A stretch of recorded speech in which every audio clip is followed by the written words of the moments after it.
ni kupata 50% extra airtime ya kukonda kwa SMS ya Safaricom. Mambo ni 130. Pata 50% extra credo bila expiry ya kupiga na ku-SMS across networks. Piga *444* scratch card pin hash. Na kama ni M-Pesa *444*2#. Safaricom for you. No matter what they do, a number one or a number two brings me closer and closer to you.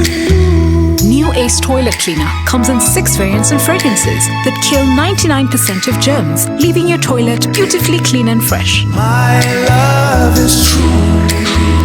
I'll always stand by you, 'cause you make me feel brand new.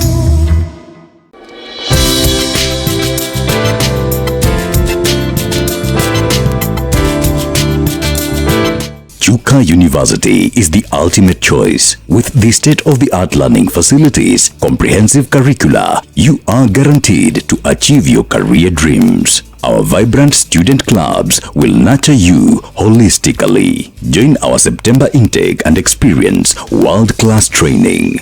Chuka University. Knowledge is wealth.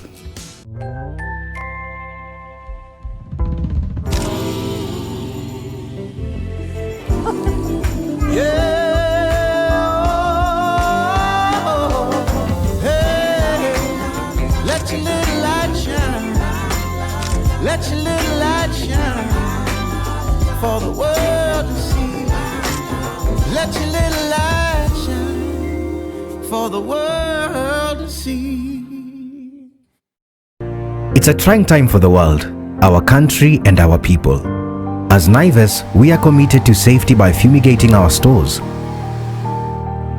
availing sanitizers, conducting mass testing of our employees, and offering pre-counseling and counseling support.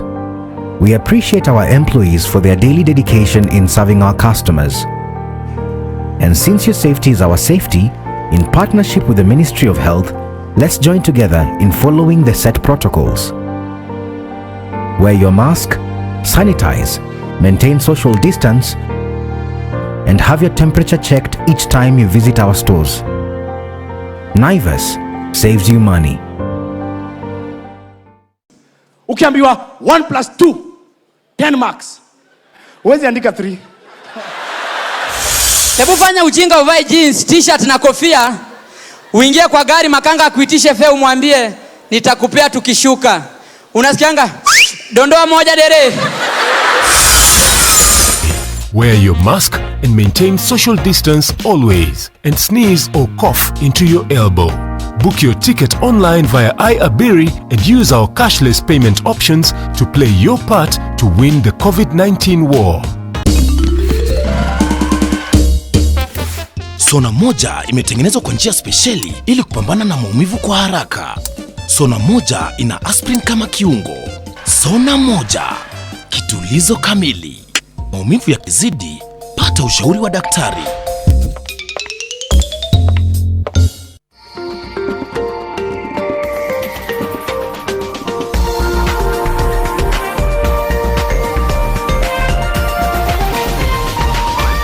This is NTV.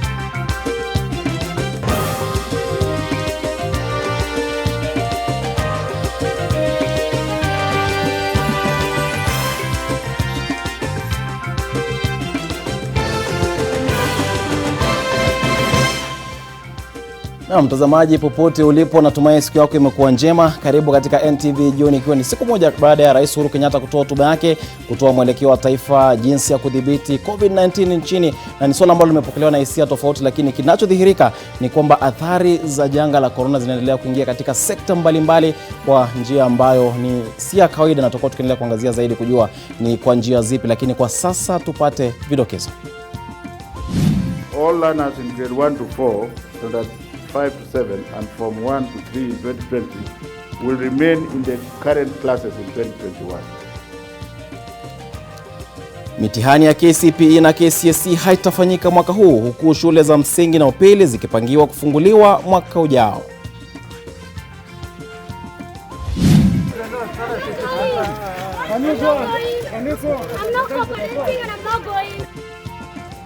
Polisi wakamata watu kadhaa wakiwemo wanaharakati katika maadhimisho ya siku ya Sabasaba.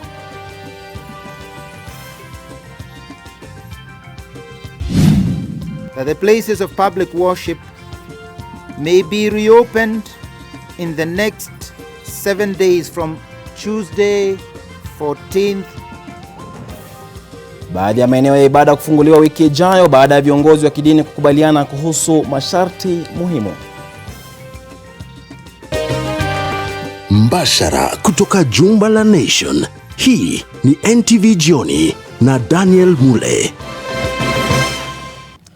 Na mtazamaji, karibu tena kwa taarifa hizo na nyingine kwa kina. Pia tutakuwa tukiangazia taarifa ya kuvunja moyo sana ya mama aliyeoa wanawe na kisha kujitosa mtoni. Lakini mbali na hayo, kumbuka katika lugha ya ishara hii leo tunaye David Agondoa, na nakuomba uwe nasi hadi tamati. Ni rasmi sasa kwamba masomo yote ya kawaida isipokuwa elimu ya juu yatarejelewa upya Januari mwaka 2021, na waziri wa elimu George Magoha amesema pia kwamba mitihani ya KCPE na KCSE ambayo ilipangiwa kufanyika mwishoni mwa mwaka huu sasa itafanyika mwishoni mwa mwaka 2021 kwa kuwa wanafunzi wote watarudia masomo yao mwakani. Wizara ya elimu inasema kwamba hatua hii imetokana na mwongozo wa Wizara ya Afya kwamba shule zinafaa zifunguliwe wakati ambapo maambukizi ya COVID-19 yanazidi kupanda, maifai kufunguliwa wakati ambapo maambukizi yanazidi kupanda, maana yake ni hatari kwa wanafunzi, kama ambavyo Lela Mohamed anaarifu. There shall be no KCPE for the year 2020. The 2020 standard 8 and form 4 cohorts will sit their examinations later in the year of 2021. And number 3, the school calendar of this year will be considered lost due to COVID-19. Tangazo hilo la Wizara ya Elimu limeondoa matumaini yote ya wanafunzi wa kidato cha 4 na wale wa darasa la 8 kurejea shuleni ifikapo Septemba mwaka huu na kufanya mtihani yao mwezi Aprili mwaka ujao kama ilivyotarajiwa awali. Stakeholders have shelved the initial proposal to reopen basic education learning institutions in September for standard 8 and form 4 candidate classes. All learners in grade 1 to 4, standards 5 to 7 and form 1 to 3 in 2020 will remain in the current classes in 2021. Wizara aidha inasema kwamba idadi ya maambukizi ya COVID-19 na ukosefu wa miundo msingi ya kuwafaa wanafunzi wote shuleni bila ya kubagua wengine itakuwa ngumu, na kwa hivyo, ladies and gentlemen, faced with this uncertain environment, these stakeholders have resolved to reopen all basic institutions in January. This is based on the assumption that the curve will have flattened, or we shall have known a little bit much more about this virus. Japo wizara ilikuwa inapangia kurejelea masomo kamili mwaka huu, inasema kwamba masharti muhimu kama vile maji safi, sabuni, vieuzi, barakoa na kuwepo kwa umbali wa mita 1 darasani haitakuwa rahisi kufanya, huku idadi ya maambukizi yanavyozidi kupanda. Schools should only reopen when the daily percentage of confirmed COVID-19 cases have reduced consistently for at least 14 days, which we call in medical terms flattening of the curve. Wizara inasema kwamba imepokea hofu ya wazazi ambao wanahisi kwamba mazingira si salama kwa wana wao kurudi shuleni kwa sasa. Taasisi za elimu ya juu zitafunguliwa mwezi Septemba, huku wizara ikitoa masharti makali ya kuhakikisha kwamba usalama wa afya ya wote wanaofika katika vituo hivyo umezingatiwa. Lela Mohamed, NTV. Na mtazamaji, kama ulivyobaini, hakika katika lugha ya ishara hii leo tunaye Flora Atieno. Nilichelea tu kuchungulia kwenye kisanduku pale, lakini ndio hivyo. Tukiangazia swala lingine ni kuwa zaidi ya watu 40 wamekamatwa katika maeneo tofauti jijini Nairobi, ikiwa ni baada ya purukushani kuzuka kati ya polisi na waandamanaji ambao walikuwa wanaandamana katika maeneo tofauti nchini kuadhimisha siku ya Sabasaba. Maadhimisho haya ya miaka 30 tangu kuanzishwa kwa Sabasaba yanatokea wakati ambapo mikusanyiko ya watu imepigwa marufuku nchini kama njia ya kudhibiti COVID-19. Mwaka huu waandamanaji wanalalamikia ukandamizaji wa demokrasia kutokana na wanachodai ni uongozi mbaya na vile vile masuala ya dhuluma za polisi. Vincent Oduor na mengi. Makundi ya waandamanaji yalikusanyika katika maeneo tofauti nchini, haswa jijini Nairobi, kufanya maandamano ya amani ya kila mwaka kama kumbukumbu ya siku ya Sabasaba inayoadhimishwa nchini tarehe 7 Julai kila mwaka tangu miaka ya 90. Why are you arresting me? Give me a reason. I protest because you're killing us. Hata hivyo, hii leo mambo yalikuwa tofauti kwa kuwa polisi walizima maandamano hayo katika mitaa ya Dandora, Kayole, Mathare, Kamukunji, Ruaraka, Kimaiko, miongoni mwa maeneo mengine ambapo waandamanaji walilazimika kuchana mbuga baada ya kukabiliwa kwa vitoa machozi. Waliokamatwa wanazuiliwa katika vituo mbalimbali vikiwepo kile cha Kariobangi na Kayole. Miongoni mwa waliokamatwa ni Faith Kasina, Mary Ann, Lena Anyolo, Habil Omar na Edita Ochieng, waliokuwa miongoni mwa walioandaa maandamano ya leo. It is really bewildering that the police have acted the way they've acted today. The right to protest is a constitutional right. It is not a right that is given by the police or given by the government on a day that it wishes to and withdrawn on a different day because the government does not wish to. Ni aibu kubwa kwa serikali hii ya Uhuru Kenyatta na Jubilee kuanza kurudisha zile haki ambazo tumepewa kwa kikatiba, kuzirudisha nyuma na kuleta utumizi wa nguvu za kimabavu dhidi ya wananchi. Wakati huo huo, viongozi wengine waliojumuisha John Githongo, Martha Karua na mchanganuzi wa masuala ya kiuchumi David Ndii walifanya kikao katika ukumbi wa jumuiya katika kaunti ya Kiambu kutafakari hali ya demokrasia nchini, huku wakiikosoa serikali wakidai imekandamiza demokrasia kwa uongozi mbaya. Most of the institutions established by the Constitution to exercise the people's sovereignty, implement and or protect the Constitution have been captured by the executive branch of government. Wanaharakati huandamana kila mwaka tarehe 7 mwezi wa Julai inayofahamika kama Sabasaba, kama kumbukumbu ya tarehe 7 Julai mwaka 1990, siku ambapo vuguvugu la Sabasaba lilibuniwa kutilia moto mjadala wa kubuniwa mfumo wa vyama vingi nchini kama njia ya kuimarisha demokrasia nchini kutoka mfumo wa chama kimoja.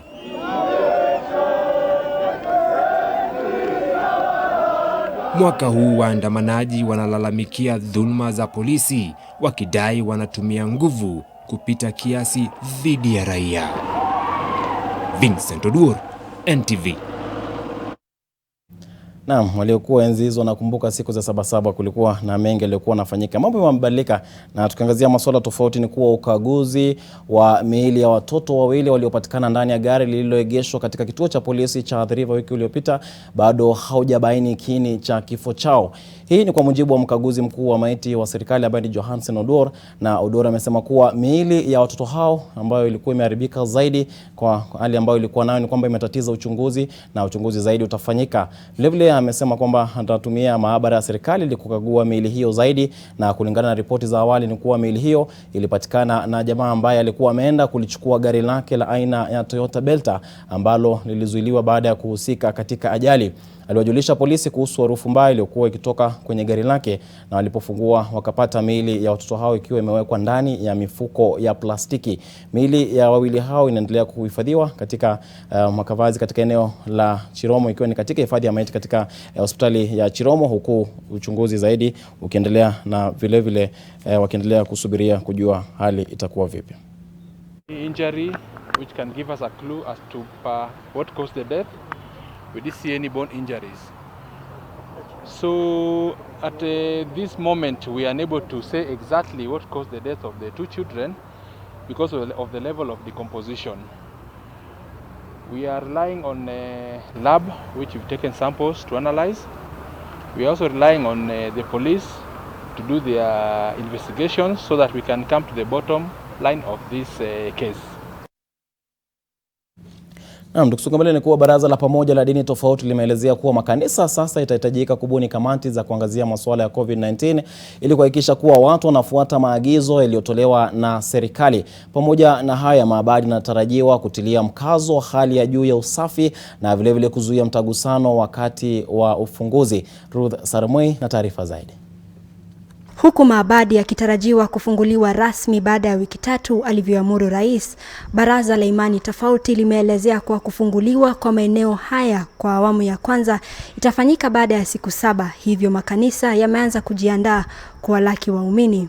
Ukiangalia kama pale ndani sasa viti tutakeep distance kulingana na vile tumeelezwa. Wengine wale hawawezi kuafford maski, itatubidi tuanunulie. Makanisa na misikiti hata hivyo yanatarajiwa kupiga dawa maeneo yao ya ibada kila baada ya sala kukamilika, na shughuli za ibada hazitazidi dakika 60.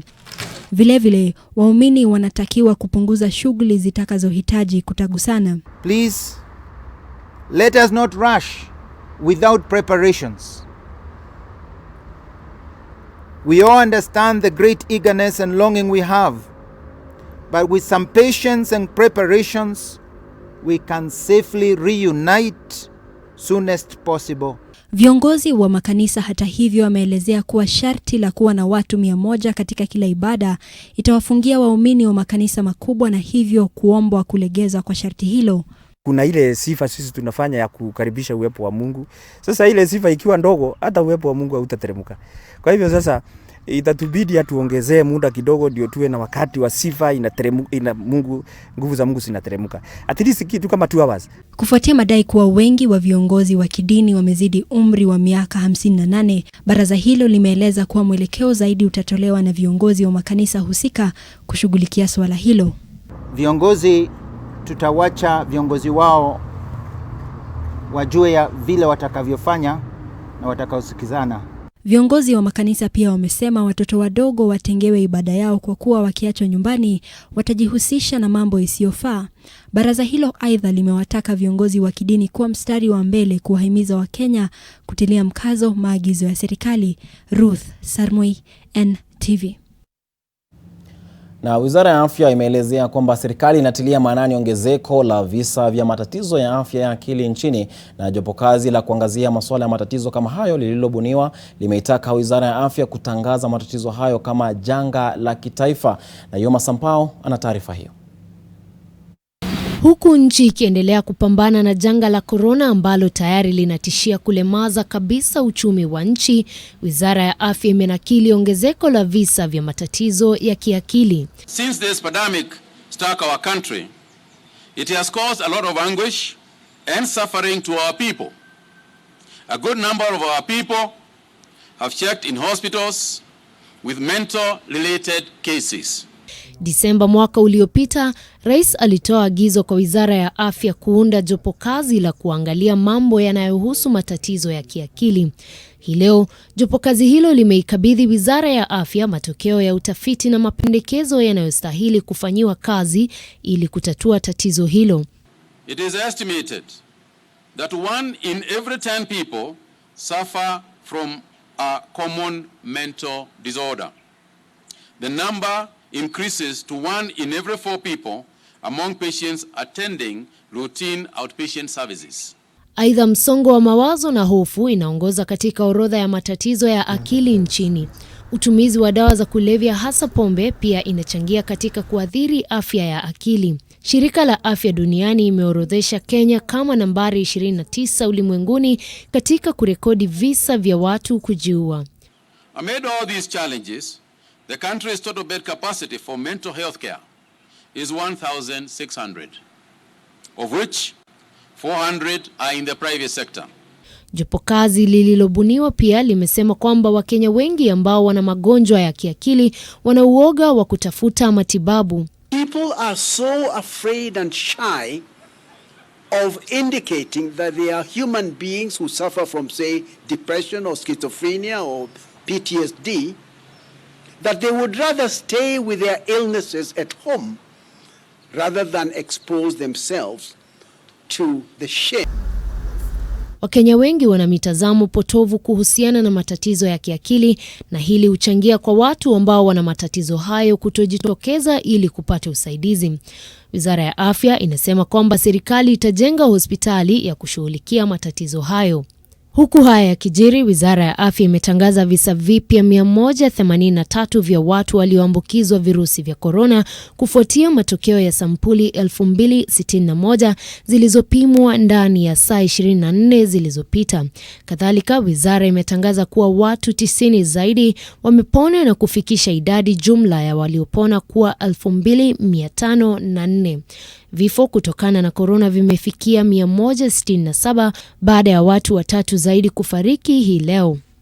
Nayoma Sampau, NTV. Na umejiri wakati wa kuenda mapumzikoni, lakini yangalipo mengi tu kwenye NTV jioni, kwa hivyo usiondoke, tunarejea.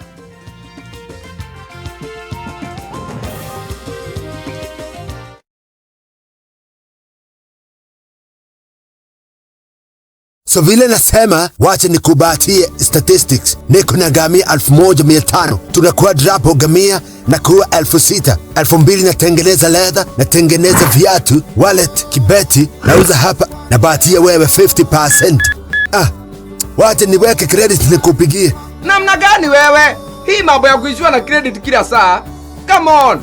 Nunua hiyo simu ya Vodafone. Calling fiber to fiber is 0 shillings per minute and it is not expensive. Only 2,999 Kenya shillings. Alo hali wa. Hata fadhali hiyo credit ikae ninunue simu basi. Faibika leo na Vodafone for only 2,999 Kenya shillings. It will always be free to call fiber to fiber. Hello, I'm Captain Cargo, your guide at Kenya Ports Authority today. I'm here to help you navigate through all the shipping and cargo processes at the port of Mombasa with utmost ease. So, if you want to know about our marine and cargo services and tariffs we charge, if you want to learn more about the cargo clearance processes for imports and exports, or if you're interested in our customer service standards, I'm Captain Cargo, always happy to show you the ways of the Port of Mombasa. For questions and to discover more, visit me at www.kpa.co.ke/Captain Cargo. When the world changed, it made us go back to the simple joys and love the little things even more, like serving up your best, eating together, and sharing more. Now, we'll take nothing for granted and always remember to taste the simple joys.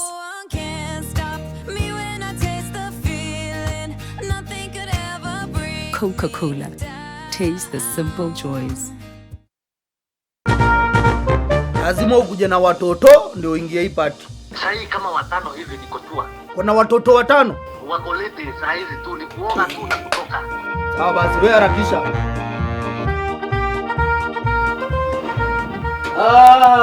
Yes. Kinyanjui ni nini? Wapi? Tulikuambia watoto. Angalia hawa ni watoto wangapi? Watoto! Kinyanjui watoto! Selector, bigger, tasty and healthy. And now Selector comes with free Choco Primo drinking chocolate for a limited period of time.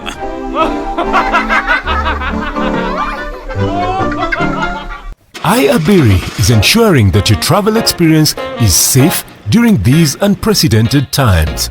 Our network of over 40 bus companies has committed to maintaining highest standards of sanitation, providing water or sanitizers, checking all passengers' temperatures, and sterilizing waiting bays and buses frequently. Wear your mask and maintain social distance always, and sneeze or cough into your elbow. Book your ticket online via iAbiri and use our cashless payment options to play your part to win the COVID-19 war.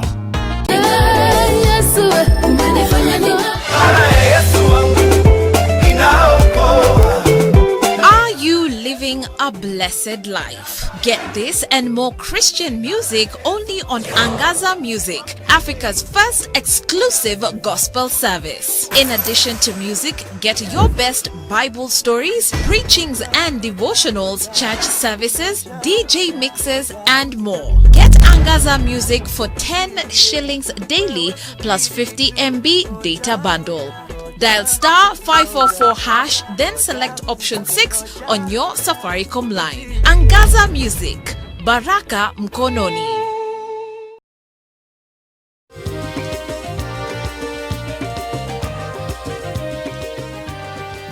Naam, karibu tena mtazamaji, tuendelee kusonga mbele na kwenye taarifa ya kuvunja moyo ni kuwa familia moja kutoka kijiji cha Luyeshe eneo bunge la Lugari kaunti ya Kakamega inaomboleza vifo vya mama na watoto wake wawili, ikiwa ni baada ya mama huyo kuwarusha wanawe kabla ya kujirusha kwenye mto Nzoia kutokana na ugomvi wa kinyumbani. Mtoto wa tatu mwenye umri wa miaka 7 hata hivyo aliponea chupuchupu, ikiwa ni baada ya kupiga mbizi muda mfupi tu baada ya tukio hilo, kama ambavyo Zakias Mosame anavyosimulia.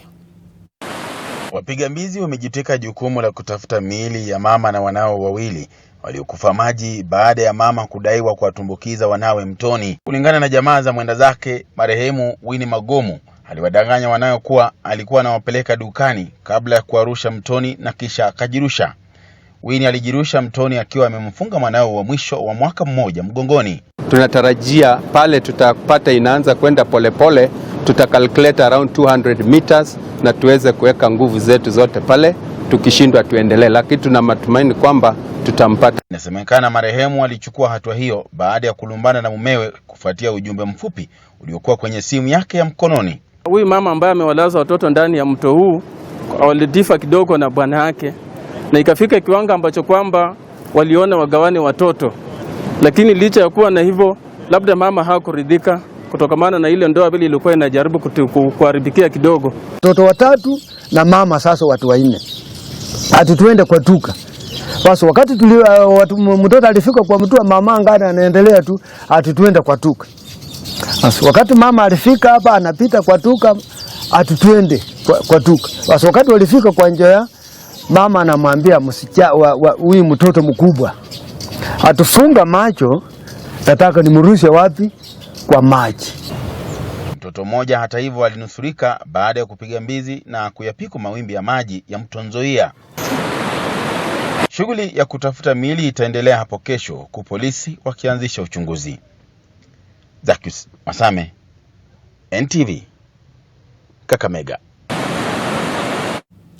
Na hakika kisa cha kuvunja moyo kikijiri tu siku ambayo serikali imesema kuna visa vingi vya msongo wa mawazo nchini, na kusema kwamba watu wanahitaji kutangamana katika jamii na pia kutumia mbinu za kutoa ushauri ili kuhakikisha kwamba visa vya watu kupata msongo wa mawazo vinapungua humu nchini.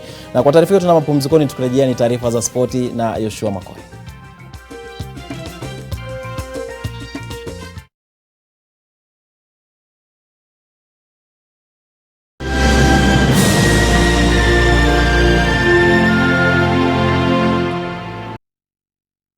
When the world changed, it made us go back to the simple joys and love the little things even more, like serving up your best, eating together, and sharing more.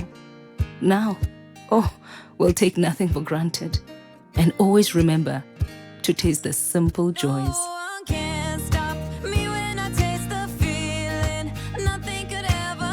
Coca-Cola. Taste the simple joys.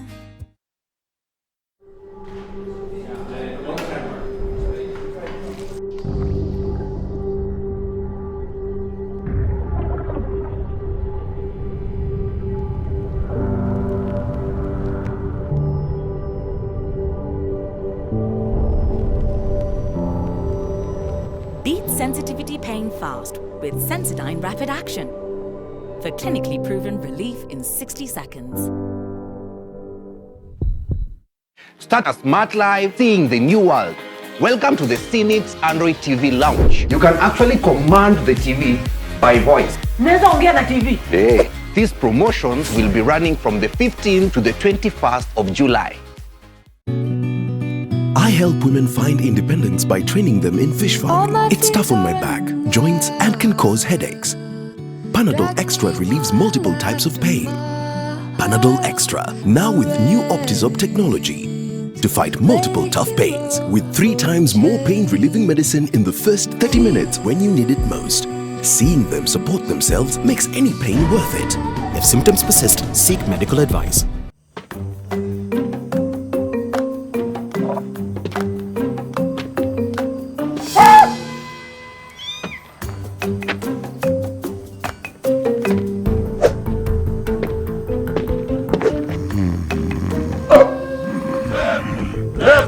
Mikono juu. Sasa ruka.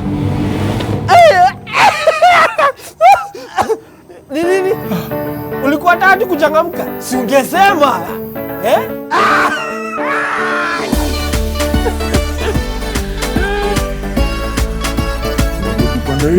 Changamkia vipindi vipendavyo, vichekesho, muziki, habari za utendeti na mengine mengi. Jione YouTube na Tenbo. Dial *544# and select YouTube.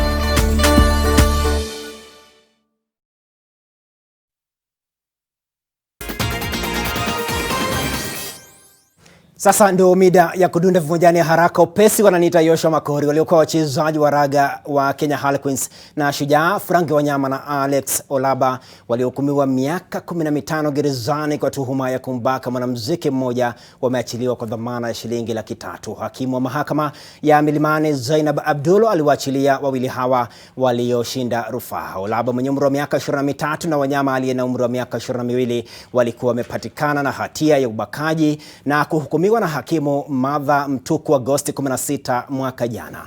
Wiki iliyopita mahakama kuu ilisema hakukuwa na ushahidi ulioonyesha kwamba shahidi muhimu wa kesi hiyo alikula kiapo kabla ya kutoa ushahidi wake na kuamrisha Wanyama na Olaba kufunguliwa mashtaka upya.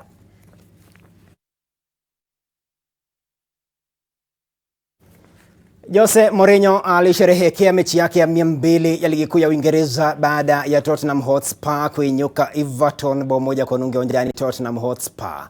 Bao la kujifunga la Michael Keane la dakika 24 ndilo lilipa Spurs ushindi ambao umefufua matumaini yao ya kufuzu kwa michuano ya UEFA msimu ujao. Tottenham ni ya 8 na alama 48, moja nyuma ya Arsenal iliyo ya 7, huku Everton ikisalia ya 11.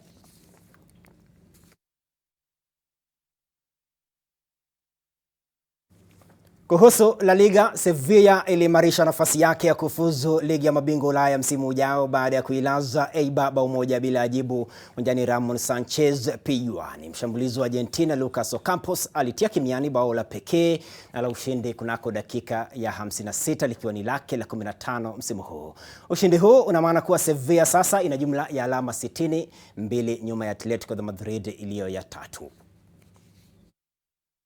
Sevilla 1, Eibar 0.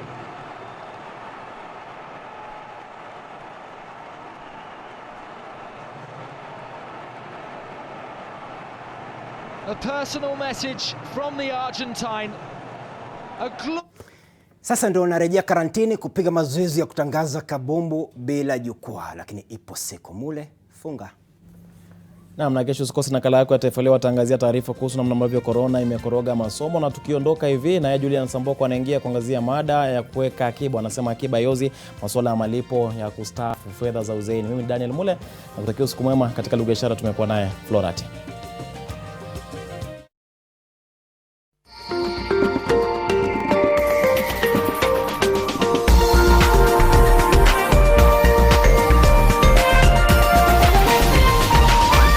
This is NTV.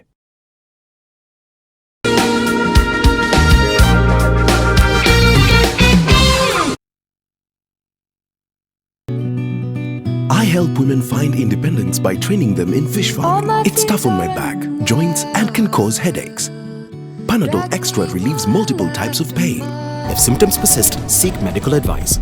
Are you looking for a university that offers quality and affordable education, training and research while nurturing your talents? Chuka University is the ultimate choice. With the state-of-the-art learning facilities, comprehensive curricula, you are guaranteed to achieve your career dreams. Our vibrant student clubs will nurture you holistically. Join our September intake and experience world-class training. Chuka University. Knowledge is wealth. We all are looking for products to protect ourselves from viruses, but not all products protect us. Did you know that using Dettol soap and water protects against viruses? Many viruses are surrounded by an envelope with receptors that enable them to enter a human cell and cause infection. Dettol soap destroys the outer layer of the virus and effectively removes it. Protect your family from the spread of viruses with Dettol. Dettol cleans and is now tested and proven to be effective against COVID-19 virus. This has been Medivax for Dettol.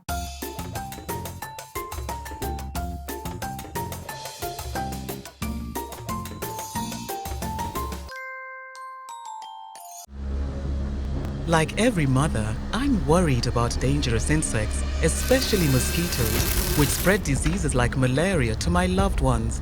This year, I'm not afraid. I'm using Mortein Doom. Mortein Doom All Insect Killer provides protection in seconds. Not even a single mosquito is spared, because even one mosquito bite can cause malaria. Mortein Doom provides protection in seconds.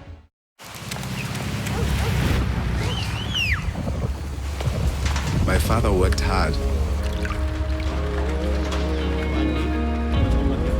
and he made sure I did too. Because of him, I studied every day, and I did well. He helped me start my first business. It's only now I understand. My father always had big dreams for me. And now, my dreams are the same as my father's. In 175 years, we've learned that times change, but what matters never will. Disinfect and protect your home with Jik. Jik kills 99.9% of illness-causing germs. Disinfect floors, kitchen and bathroom surfaces, and wash white clothes, towels and dishcloths with Jik bleach. Just Jik it.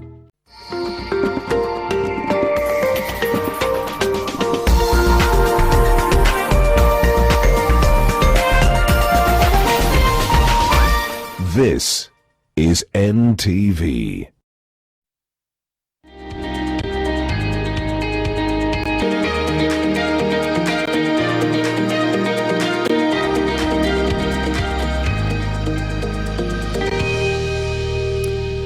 It is the 7th of July 2020. You are just in time for your weekly most comprehensive look at the world of business and economics. This week we're discussing retirement. Kenya's pensions industry has made significant strides and grown its asset base to 1.3 trillion shillings as of the end of 2019. Now, this progress notwithstanding, 8 out of every 10 workers in the country are not enrolled in a pension scheme. How can Kenya go about widening inclusion in the pensions industry? What challenges do Kenyans face? Why is enrolling in a pension scheme a hard sell for many? What do some of the recently undertaken reforms mean for the pensions industry? I sat down with Sandeep Raishura, the Chief Executive Officer of Zamara Group, to delve into these issues and a lot more. Take a listen. Mr. Sandeep Raishura, thank you so much for your time. The pensions industry in Kenya is quite significant, 1.3 trillion shillings in assets under management, yet official data tells us only 20% of working Kenyans are covered. Why is this the case? Why are pensions a hard sell? Yeah, that's very true, Julian. Only 20% of Kenyans are covered. And even those 20% who are covered are not faring well. And we'll come on to that in a few minutes. But promoting pensions is one of the most difficult parts of behavioral finance. If I were to say to you, Julian, that you will get old, you should not count on your children to look after you in your retirement.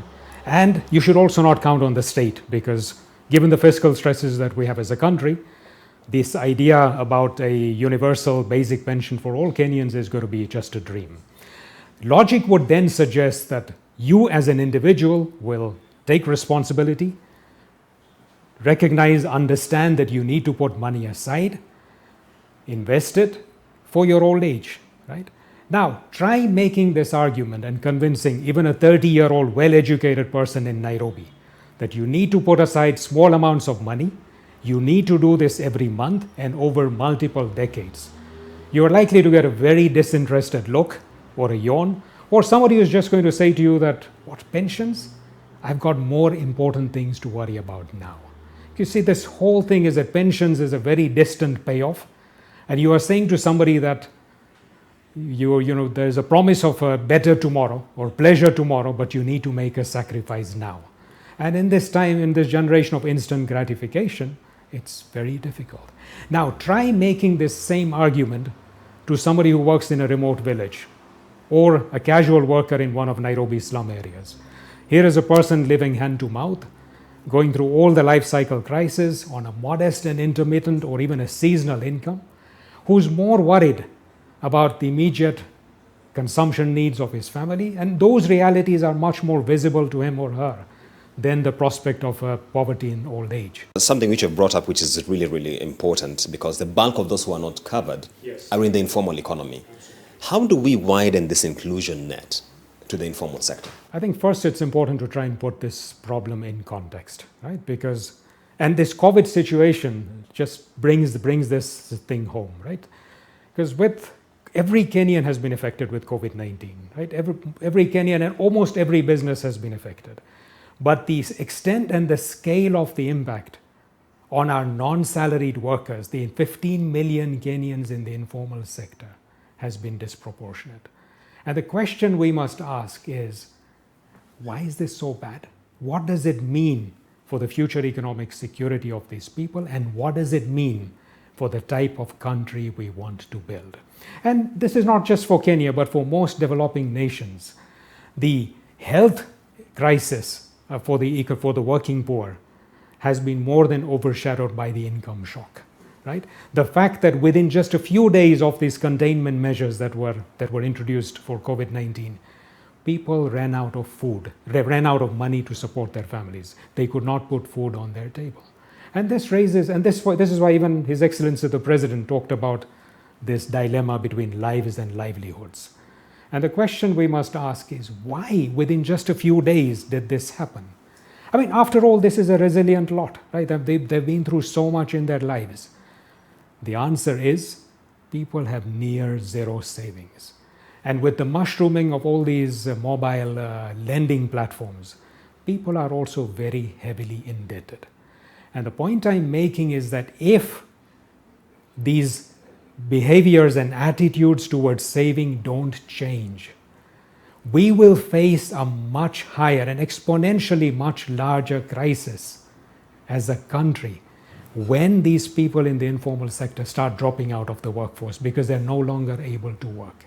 Before you take a break, Sandeep, I have to ask you, you seem to be a proponent of the view that perhaps even those ones who are making the statutory deductions, by which I mean NSSF, are not remitting enough. And this goes back to the conversation of the NSSF Act of 2013. What are your thoughts in terms of perhaps how much people should be remitting, whether it's to the statutory or to their own kitty?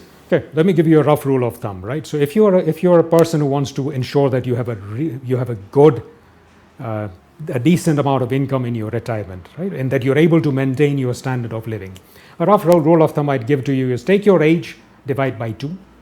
You need to be putting that much aside if you're starting saving then. So let's say I'm 32, I should be putting aside 16%. If I'm 40, I should be putting aside 20%. If I'm 50, I should be putting aside a quarter of my salary. And as I get older, it becomes almost impossible to put that money aside. So the earlier one can start, the better. And my sense is that a contribution rate of around 15% of salary for those who are in the formal sector over a period of 30-35 years will be sufficient to provide a decent income. Now let's look at NSSF. What do we pay to it? We pay 200 shillings a month. 200 shillings I pay, 200 shillings my employer pays. That's 400 shillings. Roughly 4,800 shillings a year, say 5,000. Multiply that by 30 years, that's 150,000 shillings. Even if you had the best investment managers, you will probably double or triple that money. So you're talking about 300 to 350,000 shillings when you retire. Is that enough to live on? That is less than what the average Kenyan makes in 1 year. So when we talk about a 20% coverage in our country, and most of that is through the NSSF, I mean, clearly we are sleepwalking to disaster, because people feel that the NSSF will take care of me. But what we are paying is way below what you need to have a sustainable retirement. And this is why, as Zamara, we have been promoting that the government needs to bring in compulsory contributions, mandatory contributions, and these have to be at a sensible level, between 12 to 15%. And yes, it's very difficult to talk about doing that now, but we must have it on our radar, and we must do it over a period of 3 to 5 years. Take your age, divide by 2, and that's the amount, or rather the percentage you should be putting aside by way of creating a safety net for yourself in old age. That's some thoughts, rather, from Sandeep Raishura. We'll take a short break. We'll be right back with more regarding the pensions industry in Kenya.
When the world changed, it made us go back to the simple joys and love the little things even more, like serving up your best, eating together, and sharing more.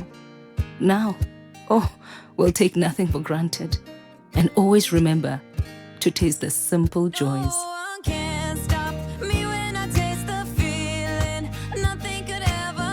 Coca-Cola, taste the simple joys.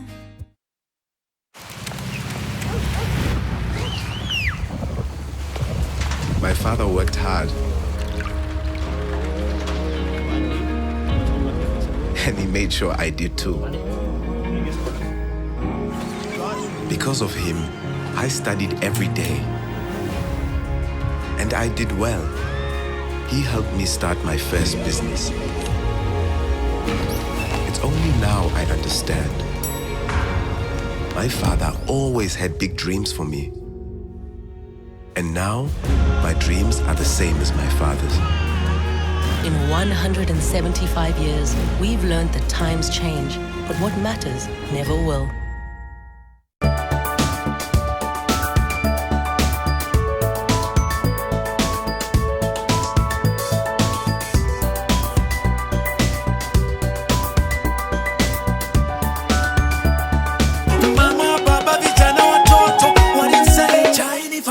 Imeshika chai yenye quality ya kipekee kwa bei nafuu. Faraja Premium Tea imeshika. Explorers of the night, wale wase wa kuhustle usiku, kustreama movies, music mix diehards and gaming fanatics. We've heard you. It is now your time to fly your flag high. Do what you love mpaka che na Telkom. Join Usiku Sako with Telkom night bundles that allow you rule the night at prices you love. Join our tribe, Usiku Sako Squad. Just dial *544# from your Telkom line and select the night bundle of your dreams. You are the legend the night needs. When the world changed, it made us go back to the simple joys and love the little things even more, like serving up your best, eating together, and sharing more. Now, we'll take nothing for granted and always remember to taste the simple joys.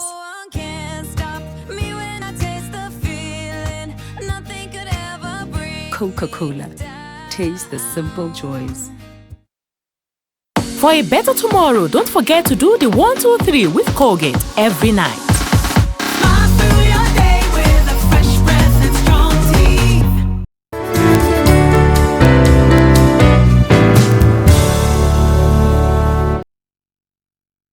In partnership with the Ministry of Health, let's join together in following the set protocols.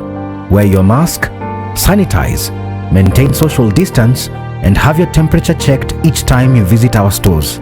Naivas saves you money.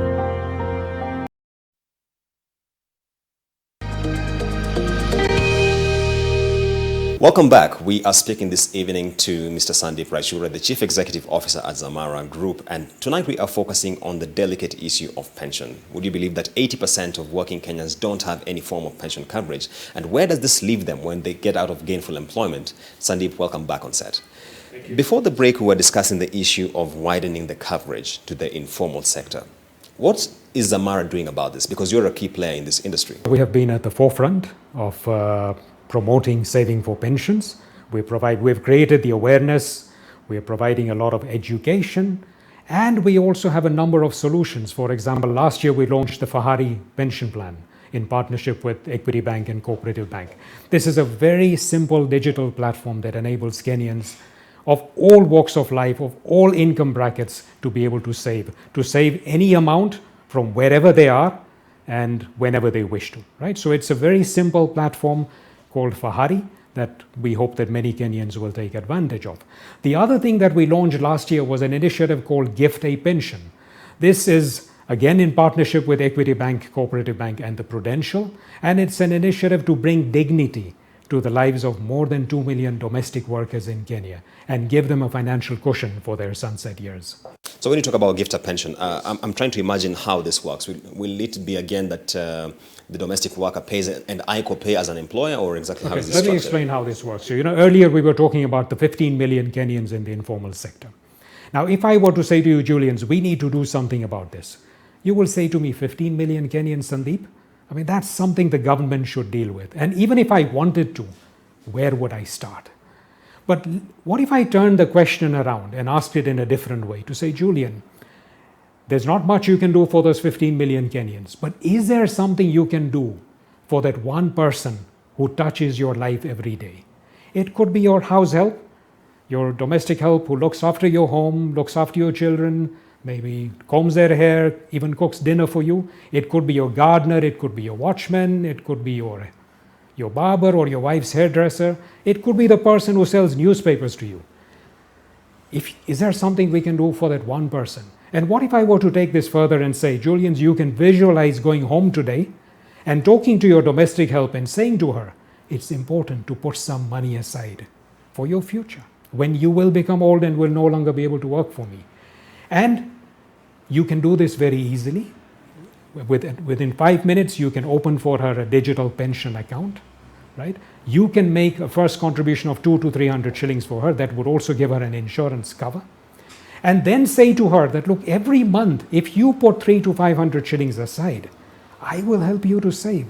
And in this COVID time when, we're not going out to those restaurants and all those trips, everybody can afford to do that, right?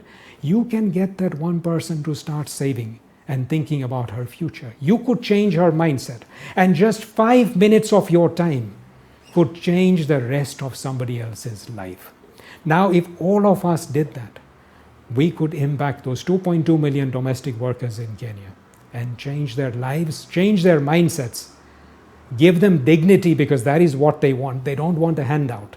In my experience, Kenyans, even all this work that is being done, right? Yes, this is welcome, but most people want to be able to stand on their own feet. Why don't we help them do that? So worrying about the 15 million is hard, Julians, but you and I can do something for the people that touch our lives. And that is what Gift a Pension is all about. And I hope Kenyans will take advantage of it. Great point you raised there. And let's get back to the regulatory environment, which we were sharing earlier on before the break, and we were discussing the NSSF Act of 2013, which has been stalled by a number of court procedures. One of the proposals was to bump up the remittances. And of course, many Kenyans, when you tell them this, the question becomes, what about the administration of these funds? We keep on hearing questions about the manner in which funds are utilized at the NSSF. Don't you think this is a valid concern? I wish actually they hadn't called it the NSSF Act.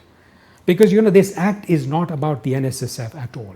It is about reforming the entire pension saving system in Kenya, in which NSSF is but playing a part.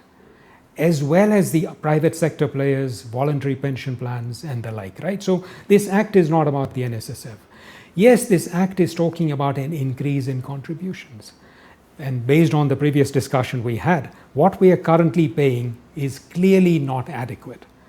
We need to increase the level of contributions so that there is a decent benefit that is paid. So we need to ensure Kenyans are saving enough. We need to make sure that Kenyans are taking their benefit in the form of a regular income rather than just taking it as cash, because currently the NSSF is a provident fund. Everything is paid out as cash. And indeed, most pension funds, most retirement funds in the country are actually provident funds. For 90% of Kenyans, that lump sum is used up within 3 years or even squandered. So we need to change that. We need to ensure that on changing jobs, people are preserving their benefits. And this is what this act is about. Now, there is a level of contribution that goes to the NSSF. The rest can be opted out of, right? So the bigger portion of the contribution that you make can go to a scheme of your choice. Right? Now, the other point I want to make is that, as Kenyans, if we keep on harping on about the past, we will never make a future. We cannot keep judging an institution by its history. There is a lot of change that has happened at NSSF. It has been positive change, right? And if you look at the act, it went to town in terms of the governance structures that needed to be built in. Every check and balance against wrongdoing has been brought in. And that is why my plea to stakeholders, it's let's take it out of those courts, right, where it is gathering dust. Let's look at it. There's no perfect piece of legislation, but let us look at what we want to achieve. Let us keep that objective in mind and see how best we achieve it. Sandeep, you've raised some very pertinent issues. And one question I'm recurrently asked out here is, consider a case of someone who is in employment, formal employment. Yes.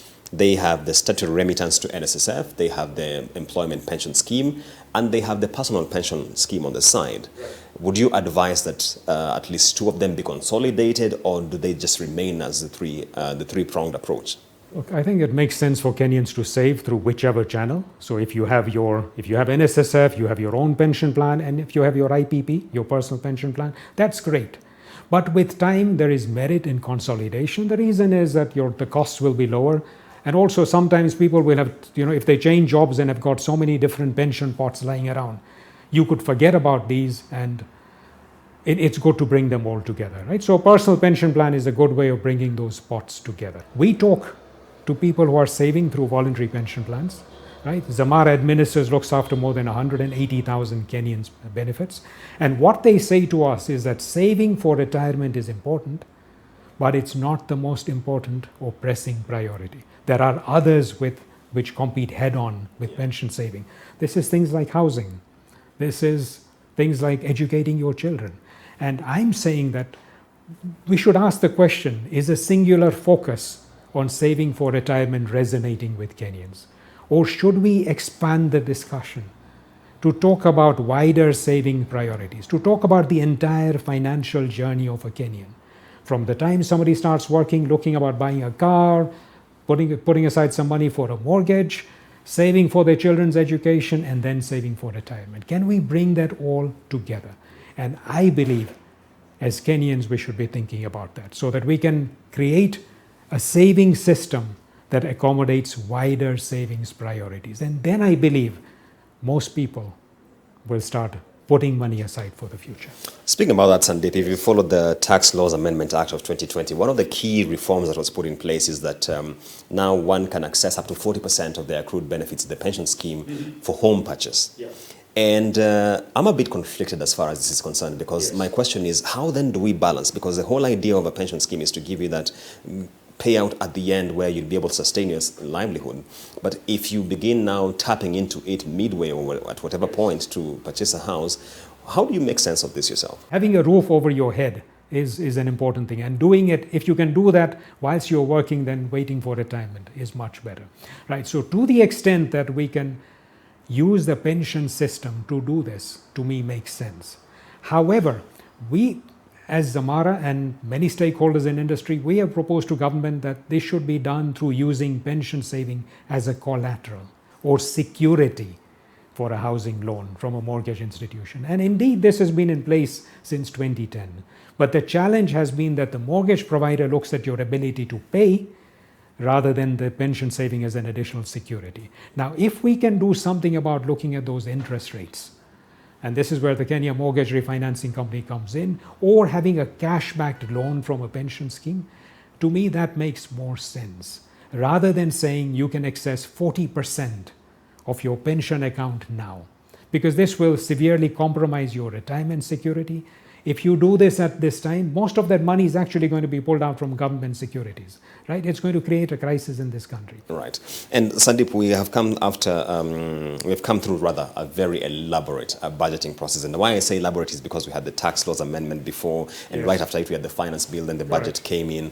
We've seen some very interesting proposals, whether it was to tax pension income or to suspend interest for a while. Yes. And many have been asking, how are we arriving at all this when we have stakeholders like Zamara who should be giving a voice on what should be the best practice, if I could say?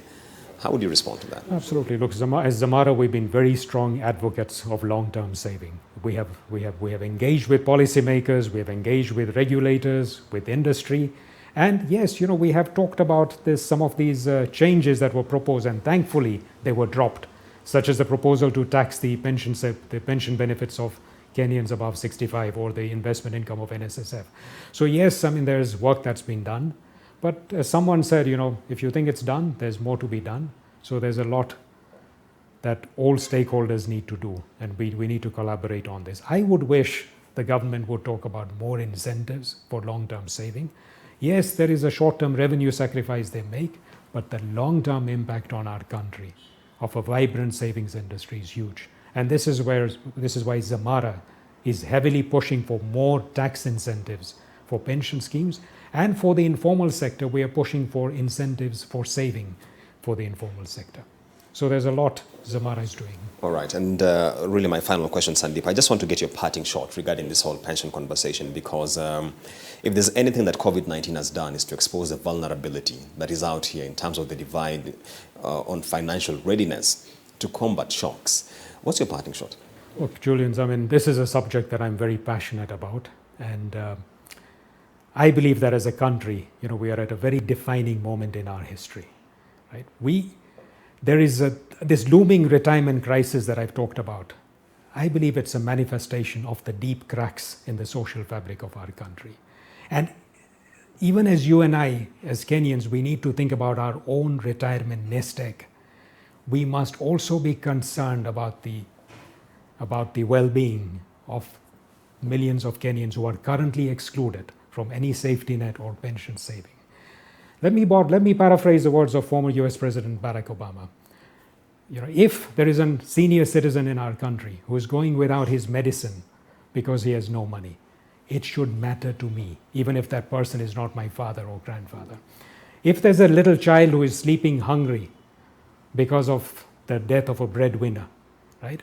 It should matter to me. It should be my problem, even if that little girl is not my daughter. Right? You cannot have a Matare and a Motaiga and a Karen, Kibra and the lush greens of Karen next to each other and say this will be sustainable for more than 20 years. What I'm saying is addressing these things is about safeguarding, safeguarding the future of our society. Right? If we get this right and we have our own homegrown solutions, our own thinking, we will all stand to benefit. If we don't, we all stand to lose. All right. Many thanks. We have been having our conversation with Mr. Sandeep Raishura, who is the Chief Executive Officer at Zamara, focusing on the pensions industry, the reforms which are ongoing, and what Kenyans can do to be better prepared for life after retirement. Up next is the Markets Review. Markets Review, proudly brought to you by Business Daily. More possibilities. And taking a look at how the markets have closed the day, starting with the capital markets, the NSE 20 share index at 1954.93 points. That's change year to date is down 26.4%, and compared to yesterday is down up marginally, I should say, by 0.3%. And crossing over to the foreign exchange market, where we take a look at how the currencies have been behaving.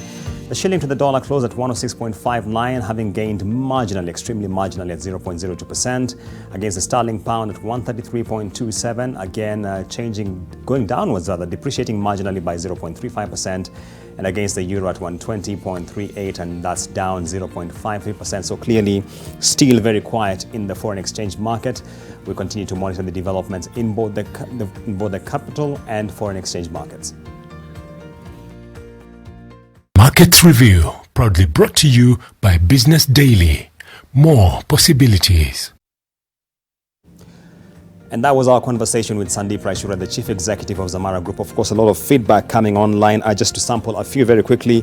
The Empire says very true that you cannot rely on your children as a retirement package in these days. Any help from your children should be only a supplement to what you have. And another one here, Peter Minor, saying that he's asking rather regarding the RBA provision that you can access 40% of your accrued benefits for home purchase. The question is, can you access the same for construction? Unfortunately, if you read the RBA Act, it is very clear that it is only limited to the issue of home purchase. And of course, this goes back to the question of affordable housing as one of the pillars of the Big Four agenda by the government. And therefore, we shall continue having this conversation in terms of financial literacy. How best can you prepare for pension, for your retirement rather, and how generally can you ensure you have your savings? Continue tweeting us at #Business Redefined, at NTV Kenya, at Mboko JH. It's been a delight hosting you, and we continue to welcome your feedback on the subjects we are covering, whether it is discussing pensions or other matters, as we shall be focusing on trade next week. I have been your host, Julian Samboko. It's been a great delight. Let's do this again next Tuesday, same place, same time.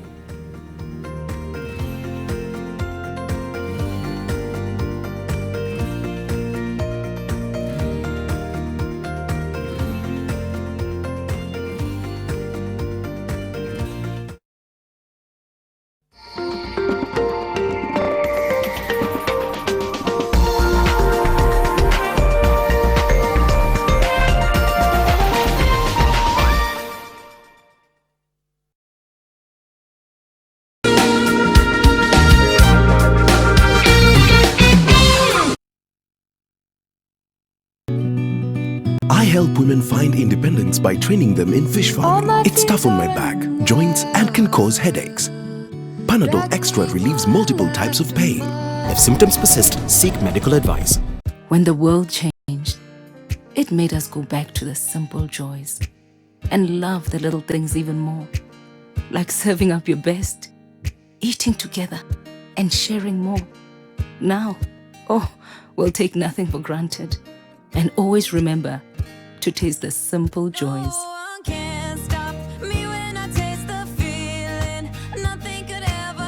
Coca-Cola. Taste the simple joys.